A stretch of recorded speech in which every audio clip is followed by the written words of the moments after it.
Supreme court ने परवेज इलाही को election लड़ने की इजाजत दे दी। परवेज इलाही PP 32 से इलेक्शन लड़ सकेंगे। सुप्रीम कोर्ट ने इलेक्शन ट्रिब्यूनल का फैसला कलअदम करार दे दिया।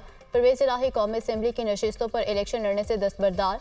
सुप्रीम कोर्ट का परवेज इलाही का नाम बैलेट पेपर में शामिल करने और इंतखाबी निशान अलॉट करने का हुक्म।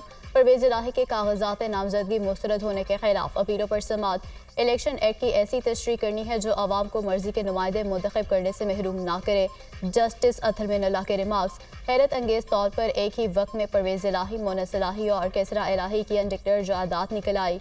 वकील फैसल सिद्दीकी के दलाइल। आप तो खुशकिस्मत हैं कि अचानक आपकी इजाफी जायदाद निकल आई। आपकी इजाफी जायदाद किसी फलाही इदारे को दे दें। जस्टिस जमाल मंदुखैल के रिमार्क्स। हुकूमत को इस जायदाद पर एतराज़ है तो खुद रख ले। वकील का जवाब। परवेज इलाही का एतराज़ का तो बाद में भी ज़्यादा मुमकिन है। जस्टिस अथर में नल्ला। अदालत अगर ये वजाहत कर दे तो आइंदा ऐसे बेवकूफ़ाना एतराज़ात ना लगें। फैसल सिद्दीकी के दलाइल। वो कोई और तरीका निकाल लेंगे। जस्टिस जमाल मंदुखैल के रिमार्क्स।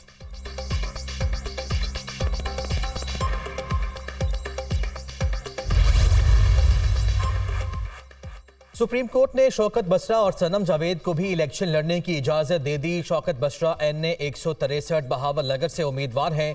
सनम जावेद को NA 119, 120 और सूबाई असम्बली की हल्का 150 से इंतखाबात लड़ने की इजाजत। सुप्रीम कोर्ट का इलेक्शन कमीशन को सनम जावेद और शौकत बसरा के नाम बैलेट पेपर में शामिल करने का हुक्म। इलेक्शन के लिए उम्मीदवार मुश्तरका अकाउंट भी मुख्तस कर सकता है।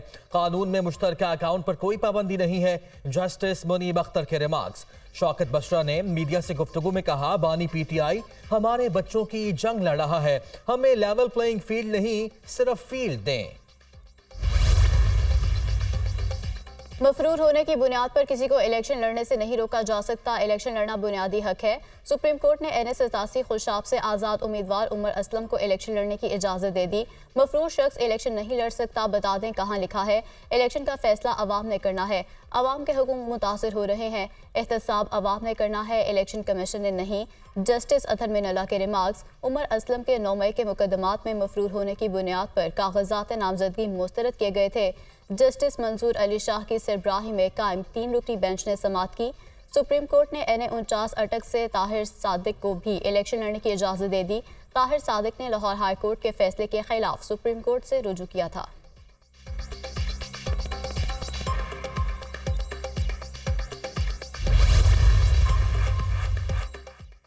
PP 19 से PTI के रहनुमा मोहम्मद आरिफ अब्बासी के कागजात नामजदगी मुस्तरद होने का केस।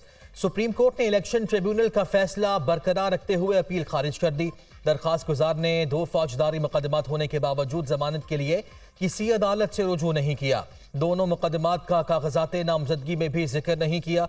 रिटर्निंग ऑफिसर ने बेटे के लंदन में मौजूद जायदादों का पूछा, उसका भी जवाब नहीं दिया गया। सुप्रीम कोर्ट, कल हमारे पास एक केस था, उन्होंने जमानत दी थी, दस्तावेजात तो पढ़कर आए, केस चलाना है तो फैक्ट बताएं। चीफ जस्टिस सुप्रीम कोर्ट अपने बयान हल्फी में दोनों मुकदमात का बता दिया था। वकील अब्दुल रज़ाक के दलाइल, आप सच बोलने के लिए तैयार नहीं तो हम क्या कर सकते हैं। चीफ जस्टिस काजी फाइज ईसा, जिस शख्स के खिलाफ 2 फौजदारी FIRs हुई वो पूरे शहर भर में घूम रहा है। जस्टिस मंसूर अली शाह के रिमार्क्स। जमानत के लिए ट्रायल कोर्ट जाने में आपको क्या मसला था। जस्टिस मोहम्मद अली मजहर। तब्दीली की वजह से रोटी 4 रुपए की बजाय 25 रुपए की हो गई। पाकिस्तान को कहां पहुंचा दिया। ये वो टोला है जिसने पाकिस्तान के जिस्म पर कुल्हाड़ा मारा। हमारे दौर में बिजली का बिल 500 आता था, आज 20,000 आता है। ये है तब्दीली। मौका मिला तो फिर मेहनत करेंगे और दोबारा अच्छा वक्त वापस लाएंगे। पाकिस्तान से महंगाई और बेरोजगारी का खात्मा किया जाए। बुरेवाला को जिला बनाएंगे। ऐन मुमकिन है कि इस इलाके में एयरपोर्ट बना दिया जाए। कायद मुस्लिम लीग नून नवाज शरीफ का बुरेवाला में जलसे से खिताब।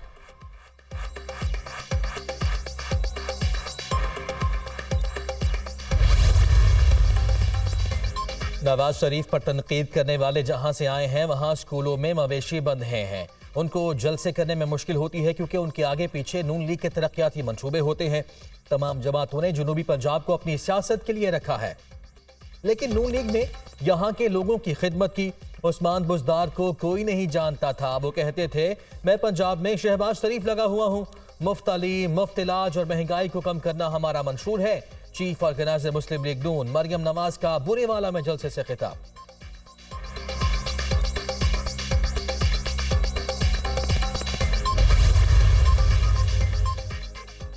नून लीग वाले समझते हैं उन्होंने मैच फिक्स कर लिया। हैरत की बात है कि उन्होंने अभी तक मंशूर का ऐलान नहीं किया। पाकिस्तान के हालात बहुत ख़राब हो चुके। पुराने सियासतदानों ने मुआशरे और इदारों को तकसीम किया। हम नफरत और तकसीम की सियासत ख़त्म करेंगे। अशराफिया से वसाइल लेकर गरीबों पर खर्च करेंगे। Chairman people's party Bilawal Bhutto का मुल्तान में जलसे से खिताब।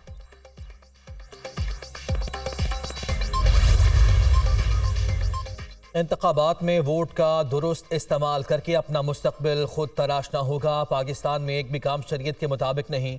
वतन अजीज को कुरान और सुन्नत का निज़ाम चाहिए। सेकुलर स्टेट बनाने की कोशिशों के खिलाफ जदोजहद करेंगे। मौलाना फजलुर रहमान का जतोई में खिताब।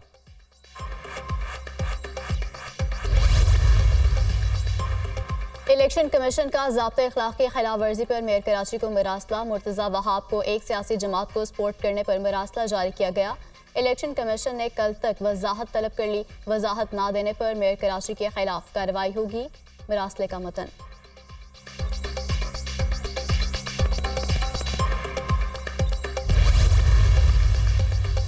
डिस्ट्रिक्ट एंड रिटर्निंग अफसरान को मजिस्ट्रेट दर्जा अव्वल के इख्तियारात तफवीज़। इलेक्शन कमीशन ने नोटिफिकेशन जारी कर दिया। DROs पोलिंग डे पर किसी भी जुर्म पर खुद सजा तफवीज़ कर सकेंगे। ज़ाब्ता अखलाक की खिलाफ वर्जियों की मॉनिटरिंग।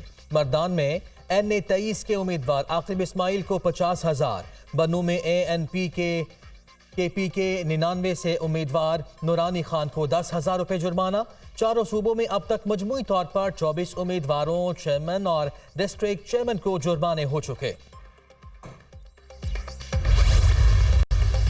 तीसरा कैंडिडेट वो है जो कि जिसने अपनी नॉमिनेशन पेपर में लिखा है कि मैं इस पार्टी का, एक ख़ास पार्टी मसलन PTI का मैं कैंडिडेट हूँ, और PTI ने उसको एक्सेप्ट किया है। लेकिन वो सिंबल चूँकि PTI को नहीं मिला, वो अपने ही सिंबल पे लड़ा है इलेक्शन। लेकिन उसने एफिडेविट में भी और नॉमिनेशन पेपर्स में भी ये जाहिर कर दिया है कि मैं पार्टी का नॉमिनी हूँ। आज़ाद उम्मीदवार इलेक्शन के बाद किसी भी पार्टी का इंतखाब कर सकते हैं। इलेक्शन में उम्मीदवार उसी पार्टी का समझा जाएगा जिसके पास निशान नहीं। इलेक्शन कमीशन की जिम्मेदारी है कि हर किस्म की रुकावट का हल ढूंढे। इलेक्शन कमीशन नाकाम नजर आ रहा है। हमें रिलीफ अदालत से ही मिलेगा। बैरिस्टर अली जफर की मीडिया से गुफ्तगू।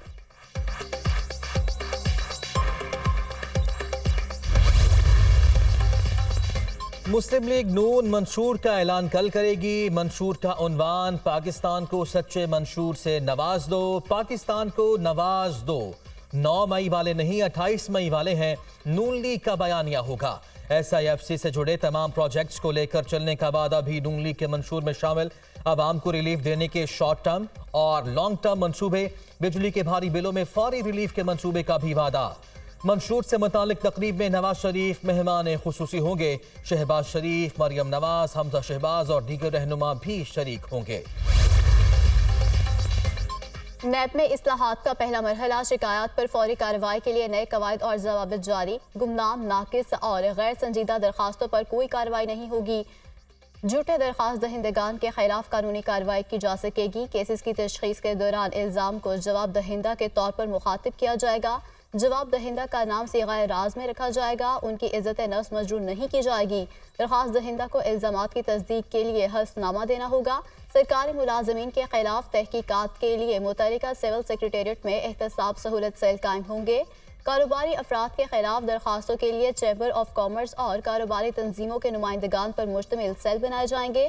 किसी खातून को रिश्तेदार के बगैर नैब ऑफिस नहीं बुलाया जाएगा। रिश्तेदार ना होने पर नैब की खातून ऑफिसर इंक्वायरी करेगी। जवाब दहिंदगान से शिकायत पर कार्रवाई से मुतालिक फीडबैक लेने का तरीकाकार भी वज़ा कर दिया गया।